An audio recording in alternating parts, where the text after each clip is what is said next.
Բարև, Բուն TV եթերում ֆանտաստիկ ոդքասթն է, մենք խոսում ենք գիտաֆանտաստիկ կամ ֆենթեզի գրքերից, ֆիլմերից, կոմիքսներից, համակարգչային խաղերից, այսինքն այն ամենից, ինչը կարող է հետաքրքրել գիքերին։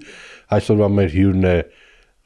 գիտական ֆանտաստիկայի սիրահար Սամվել Մարտիրոսյանը, ում բոլորը շատ լավ ճանաչում եք։ Սամվել, ես մտածեցի, որ Հայաստանում եթե կա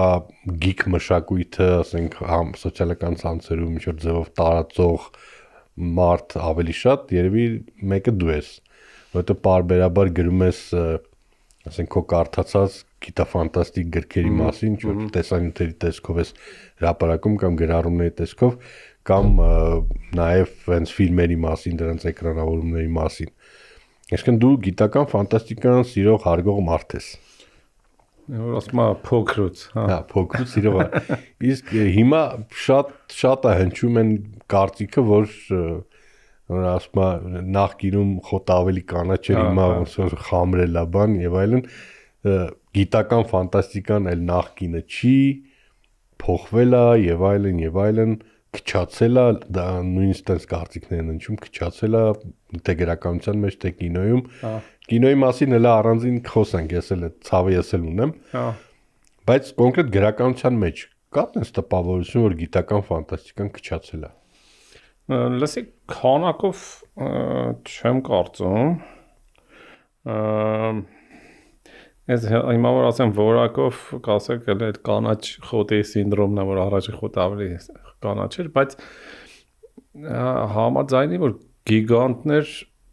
հիմա չկան տաղանդավոր տենց դեմքեր եւ այլն, բայց գցենք եսիմ Ազիմով Հերբերտ այդ մակարդակի մարդ գիտես դու Հայնլայն հա թեկուս հա չէ այդ մակարդակի մի քիչ դժվար է ասել կարող է իրանք հիմա գիգանտ չեն բայց հետո կարան ինձ թվում է դա էպոխալ երևույթ հա որովհետև մեծ հաշվով ֆանտաստիկան դա առաջին սկսենք թարմ ժանր է sense tenants ու իրեն երիտասարդ են ամենա փոցկալտուն էներգիկ վիճակները ինձ թվում է անցել են ու դա նաև պատմականորեն որտեվ ֆանտաստիկան ինչ էր դա ինչ է դա ինչ որ իղձերն են պատկերացումները թե ապագան ինչա լինել ու շատ դեպքերում նույնիսկ ոնց որ ֆանտաստի մեջ խոսում է ամբողջ նույնիսկ ինքը կարող է չգիտակցելով չեմ կարծում որ Ժուլ Վերնը լավ ինքնագիտակցելով էր կանխատեսումներ անում ուղղակի այդ էպոխայից ոնց որ մզած բաներն էր իր մեջով դուրս գալիս եւ այդ ամենի մեջ կար պեսանտ ռոմանտիզմ որովհետեւ ապագան ընկալվում էր մի քիչ վախենալու բայց շատ լուսավոր իսկ լուսավոր ապագայի մասին դե ուզում ես պատմես գրես կանխատեսես հələ մի բան էլ մրցակցես մյուս կանխատեսողների հետ հիմա մարդկությունը ինձ թվում է եկել է մի քիչ ուրիշ զգացումների այսինքն մեծ հաշվով ապագայի հանդեպ միայն բացասական սպասումները են ընդ որում ապագայի համ ժամանակի տեսանկյունից համ տարածության դες օրինակ այլ մոլորակայինները այլ մոլորակները եւ այլն այսինքն ինչ որ մի պահ կար ինչ որ sense սպասումներ որ ինչ որ ուրիշ ցիվիլիզացիաների հետ ինչ որ փոխհարաբերություններ բան տենց իրավիճակ որ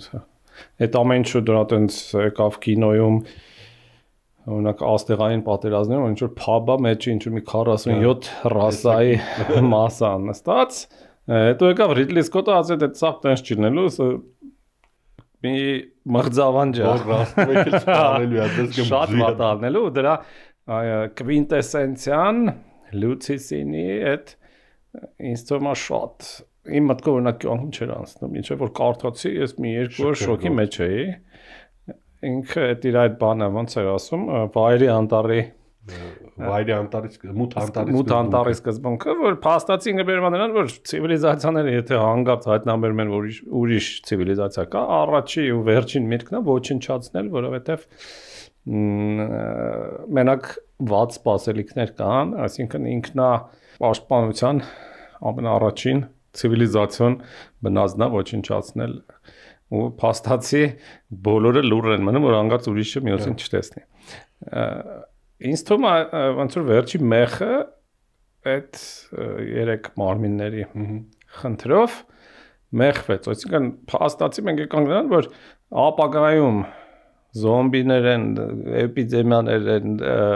ատոմային բոմբա իսկ ավելի խնդալու է, եթե սա միասին է, իսկ դեռ տիեզերքներում միայն մահ ու կործանիչ բաներ։ Հիմա էլ երրորդ բանն է եկել, որ էդ էլ չլինի, այն էլ չլինի, արհեստական բանականությունն է գալու ռոբոտները մեզ վարի տան, որտեղ եթե Ազիմովը այս ամեն ինչի մեջ փորձում է ռացիոնալ բան մտցնել, ինչ որ այդ օրենքները մտցնել, այս տանել, փորձել կանխատեսել քայլ առ քայլ, հիմա այդ սաղ մի կողմ ենք գցում, այդ արհեստական բանականությունը ուղղակի մի օր տենց կատղում է ու սարից վարի։ Հա, կամ ղզղանում է ու վարի է տալի բոլորին, հա։ Ոնց որ մշակութային ցիվիլիզացիան քարկապի մեջ են կնգած։ Դրա համար ֆանտաստիկային դժվար է այս վիճակում զարգանալ, այդ ամեն ինչը գնում է կամ հոգե փռշտիկ, ինչ որ շատ դեպքերում խլնքոտ, փզլնքոտ ֆենտեզիների, որոնք ուղղակի Տոլկինի 5-րդ level անկում է, վարիացիա։ Հա, որ ասում է վարիացիայի վարիացիան, հա։ Կամ այսպես ապոկալիպտիկ կանխատեսումներ։ Ֆանտաստ, եթե նույնիսկ հիմա կան երևի ֆանտաստներ, որոնք գրում են ուրիշ բաներով, բայց պատմականորեն հասարակությունը ուրիշ բաներ չի ուզում ընկալի։ Օրինակ, եթե հիմա ինչ-որ Եֆրեմովի տիպի ֆանտաստ սկսի գրել այդ ապագա կոմունիստական ինչ-որ ստենց տեխնիկա, տեխնո-կոմունիզմի բանի մասին, սաղ կատել իշխություններ է գրում, ինչ-որ սաղ պոետներ են, ինչ-որ սիմֆոնիաներ են գրում, մի հատ մոլորակ կա, որտեղ ինչ-որ քխ կապիտալիստներ են իրար ուտում են, բոլորը կասեն, այս արդեն բան, չափերը անցնում։ Բայց ես կարդ այդ ֆանտաստիկա։ Հա, բայց ես ու դու նորմալ մարդ չենք, այսինքն մենք կարծում ենք ոչ թե որպես ինչ-որ հայերեն ասած entertainment զվարճանք, այլ մի քիչ տենց ավելի կոլեկցիոների հայացքով ենք նայում ու այդ տեսանկյունից ինձ մեկ-մեկ դզում է կարդալ ինչ-որ Ալեքսեյ Տոլստոյի ես իմ 120 տարի առաջ գրած ինչ-որ Այլիտան։ Այլիտան ու ինժեներ Գարին այս վերջերս են վեր ընթրցել, դրանք ինձ թվում է անմահ են։ Հա։ Բայց ես այնտենց ինչ-որ մանր մունոր պատմվածքներն էին նույնիսկ ասում, որ այնտենց նույնիսկ կարես անհաջող են նույնիսկ որպես գեղարվեստական, բայց ասում եմ այդ կոլեկցիոների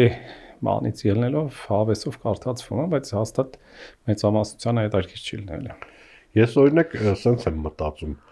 20-րդ դարի սկզբից սկսած տեխնոլոգիական, արդյունաբերական տեխնոլոգիական հեղափոխություն, հետո տիեզերքի ուսումնասիրություն եւ այլն, ոնց որ այդ ամեն ինչը սենց անսպասելի ու միանգամից եղավ, ֆանտաստների մոտ ահագին մեծ լավատեսություն առաջացավ, որ հեսա թռնելու ենք ուրիշ աստղեր, հայտնաբերելու ենք այլ քաղաքակրթություններ, այսինքն այնց շատ ուղղագիծ էքստրապոլյացիա էին անում, քանի որ մենք կանք, ուրեմն ուրիշներն էլ կան, մոտապես նույնձևի են։ Իսկ այդ ամեն ինչի մեջ մի հատ ողջամիտ բան կար,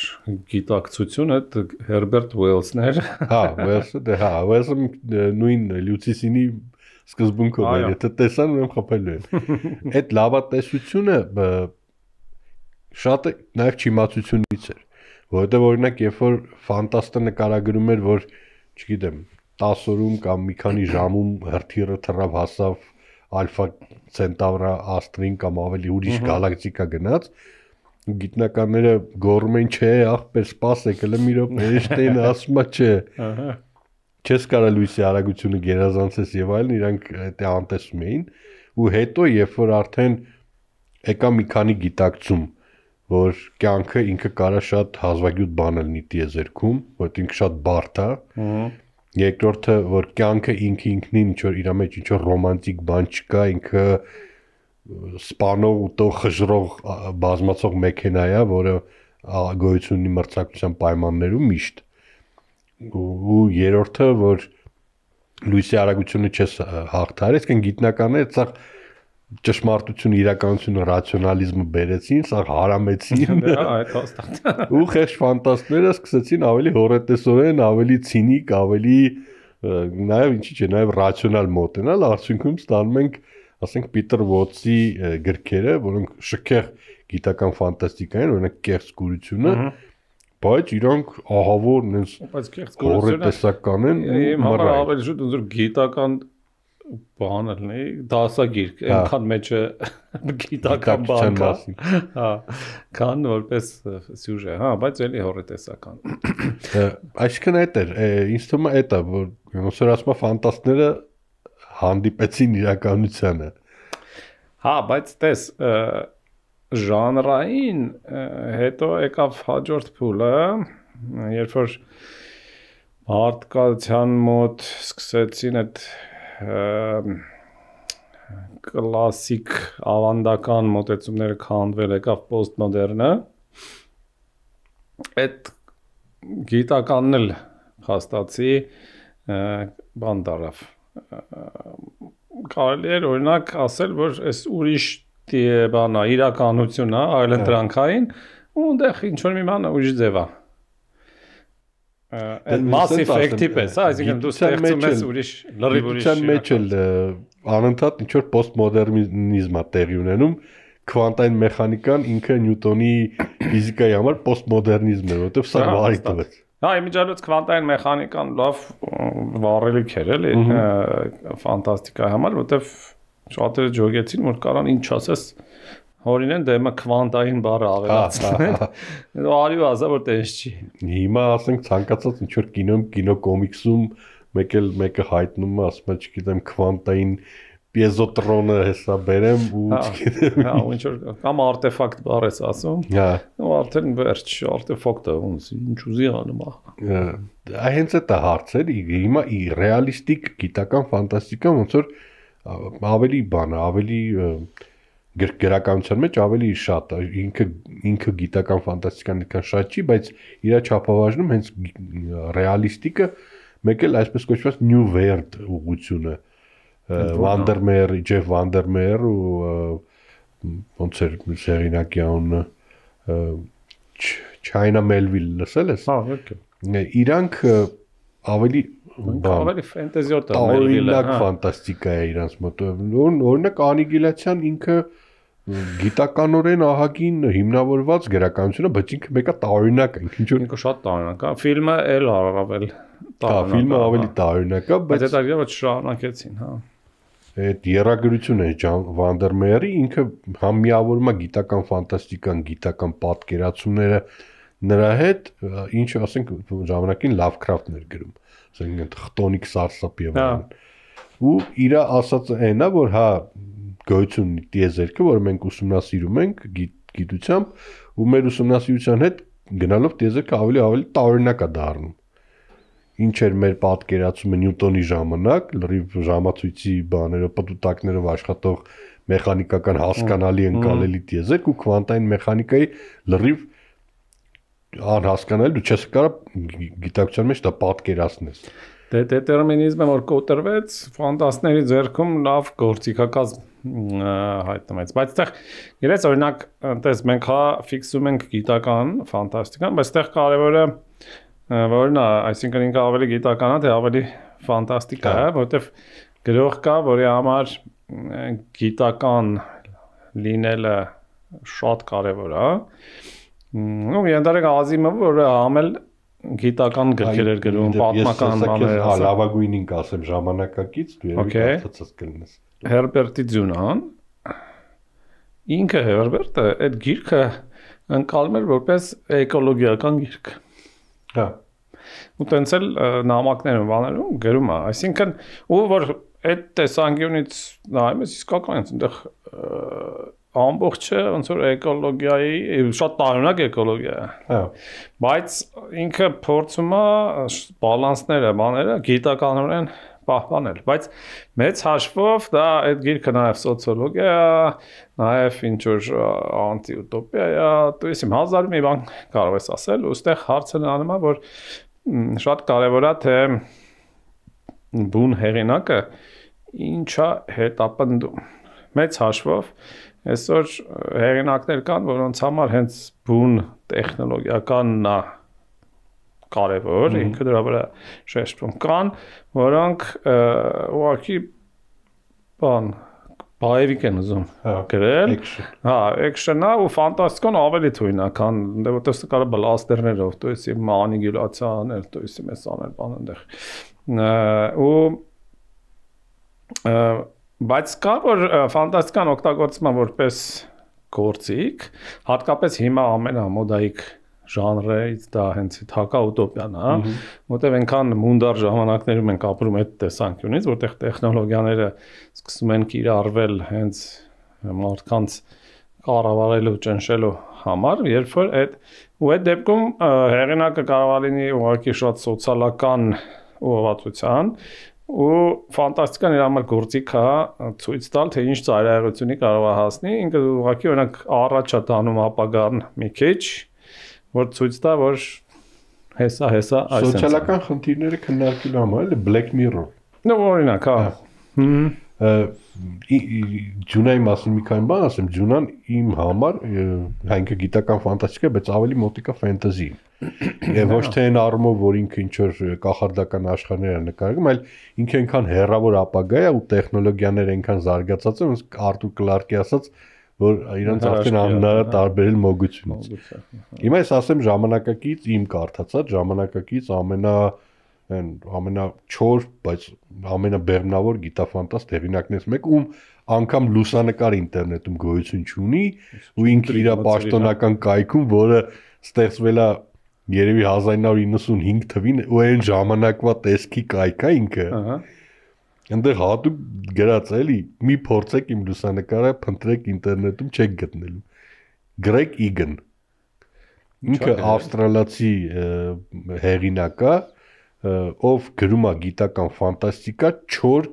գիտական ֆանտաստիկա մաքսիմալ գիտական հիմնավորումներով օրինակ բանը մեկը կոչվում է Diaspora իր ստեղծագործություններից մեկը կոչվում է Շիլդի աստիճանը, այդ Շիլդի աստիճանը ինքը вообще լրիվ գիտական ստեղծակ ու իր գործերը կարդալու համար գոնե մինիմալ ինչ որ բագաժ պետք է ունենաս, էլի պատկերացում ունենաս գիտության։ Ինքը վերցնում է ժամանակակից, ինքը դե բան ինժեներ է մասնագիտությամբ, մաթեմատիկոս է, վերցնում է ժամանակակից ինչ որ գիտական ուղղություն, օրինակ գոյություն ունի հիմա քվանտային գրավիտացիայի տեսություն։ Ինքը վերցնում է այդ հանգամանքը նայում է դեպի ապագա, այն ապագան, որում արդեն քվանտային գրավիտացիայի տեսությունը ստեղծվել է, ու փորձում է պատկերացնել, թե ինչ ձև կլինի այդ ժամանակ մարդկությունը, ով ունի խոսքի այդ տեսությունը։ Ես իր համարյա բոլոր գրքերը կարդացում, ինքը ունի վեպեր ու պատմվածքներ, ու կարամ ասեմ, որ հրաշք են, աննկարագրելի լավն են, բայց իհարկե եթե սիրում ես հենց գիտական, հենց գիտության հետ կապված ֆանտաստիկա։ Պլյուս իրանք շատ հարուստ են, որովհետև մի գրքում ինքը կարա այնքան գաղափարներ կենտրոնացնի, որ շշմում ես էլի կարդալուց։ Դե այդ մարդիկ են, օրինակ հեղինակներից զգում ես, օրինակ ինժեներ է հեղինակը, թե ավելի հայերեն ասած Բրյուսովա ավարտել, հա։ Ֆիզիկի, լիրիկի։ Հա, նույնիսկ կինոներում էլ, օրինակ դու գցենք իմ համար ամեն անգամ չնայած ես գիտեմ որ դա ժանրային է, դա օքեյ է,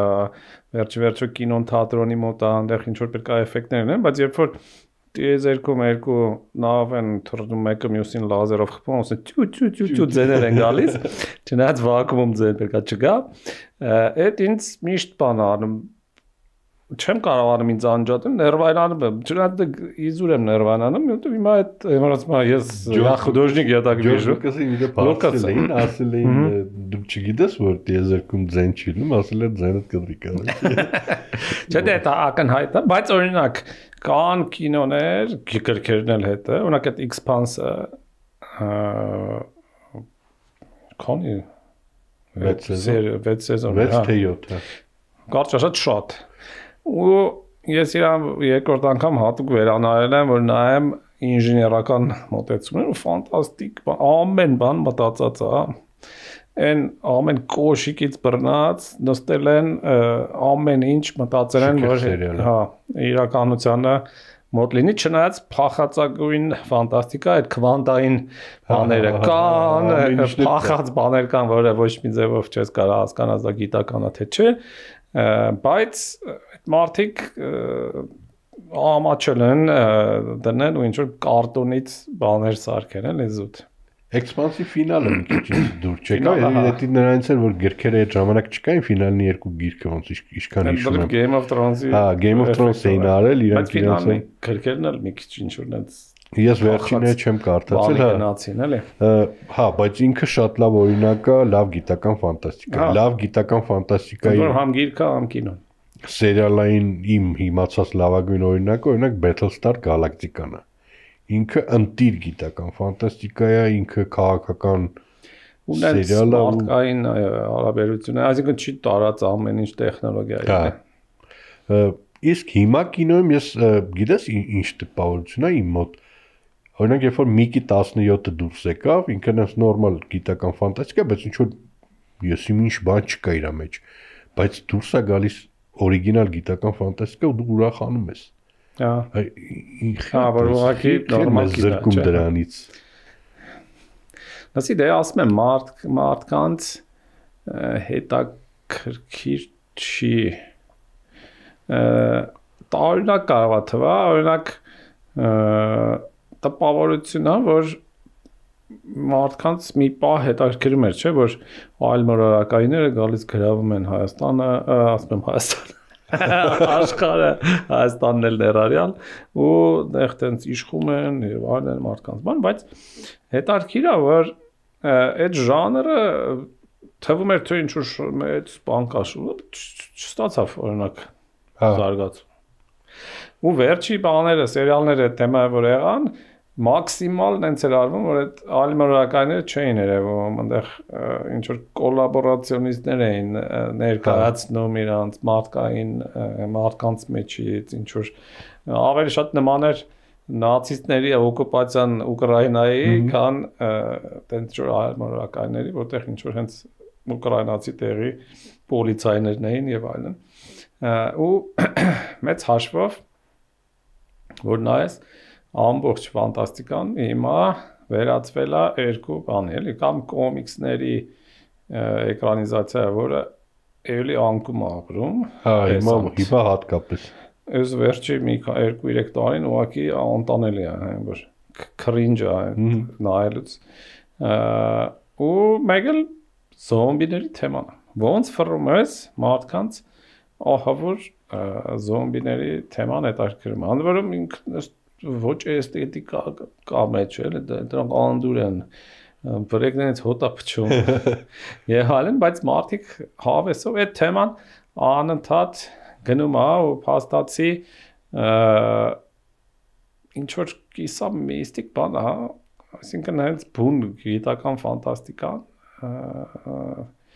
ինքը կա բայց հետաքրքրությունն է ցածր իսկ կինոյում դե եթե գրականության մեջ դա նշանակում որ էլի մեկը կգրեն ինչ որ մարդիկ կինոն փող չի ստանա իսկ քիչ փողով էլ նորմալ չես նկարի Խնդիրը հենց է դա օրիգինալ գիտաֆանտաստիկ կինոն եթե դե Ինտերստելարը չի Նոլանի ով անուն ունի ու կարում անում է ինքը համարյա դատապարտված է տապալվելու ֆինանսական առումով նույն Միկի 17-ը նու չի տապալվել բայց ես մի ճարճուներ չի տալիս Միջին նենց չի ոնց սպասում էին նույնը ասենք էլի տարիներ առաջ դուրս է գալի ինչ որ գիտական ֆանտաստիկան Բրեդ Պիտի մասնակցությամբ որ տիեզերա գնացել ինքը հենց միջինոտ ֆիլմեր մի երկու անգամ կարելի է նայել դու նախորդ հա ինքը ինչ որ տիեզերա գնաց է գնում է հորնա մանգալի ինչ այդ կարգի վերջում գնում է Նեպտունի ուղեցիր թե ինչ այդ Ինտերստելարի լավ հիշեցի անվան վրա ոնց որ ուզում էին իրանք գիտակցիոնից մեջ բարվել ուզում էին իրանք Ինտերստելարը Բրեդ Պիտով ու Բլեք Ջեքով ու այսինքն ոչ միայն մարդիկ չեն գնում նայեն ֆիլմերը տապալում այլ ֆիլմերի որակն էլ է ընկել դու եթե համեմատես Terminator-ի հետ, եթե համեմատես, չգիտեմ, Jurassic Park-ի հետ, դու նայում ես թե 80-90-ականներին ինչ գիտական ֆանտաստիկա էր ստեղծվում, ու հիմա նայում ես, ասի այստեղ իհարկե մարդկային ընկալման ֆենոմեն կա, то есть մարդիկ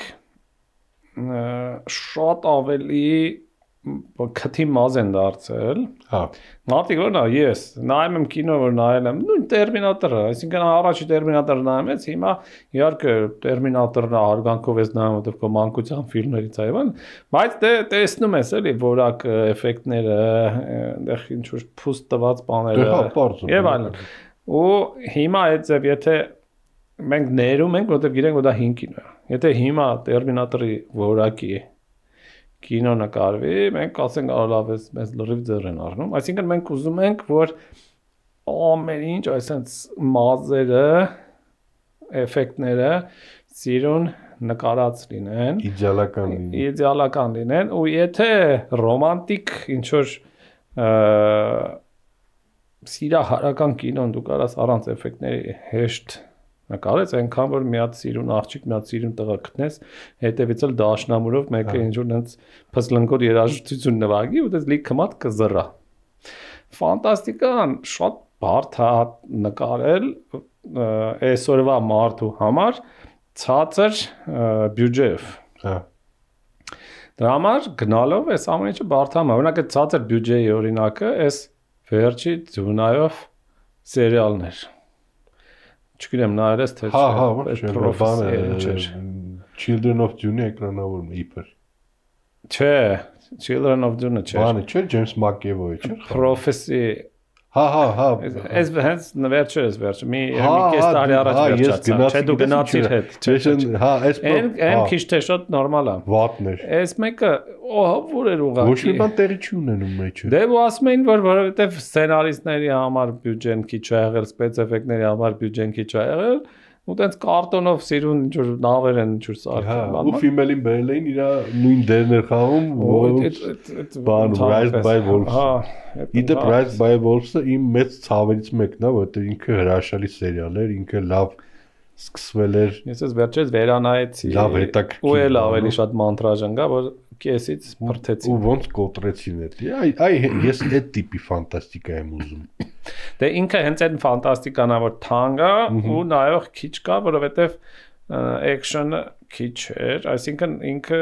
բան չէր, էլի ռազմական ֆանտաստիկա չէր, որ փիլիսոփայական էր ավելի շատ։ Չէ,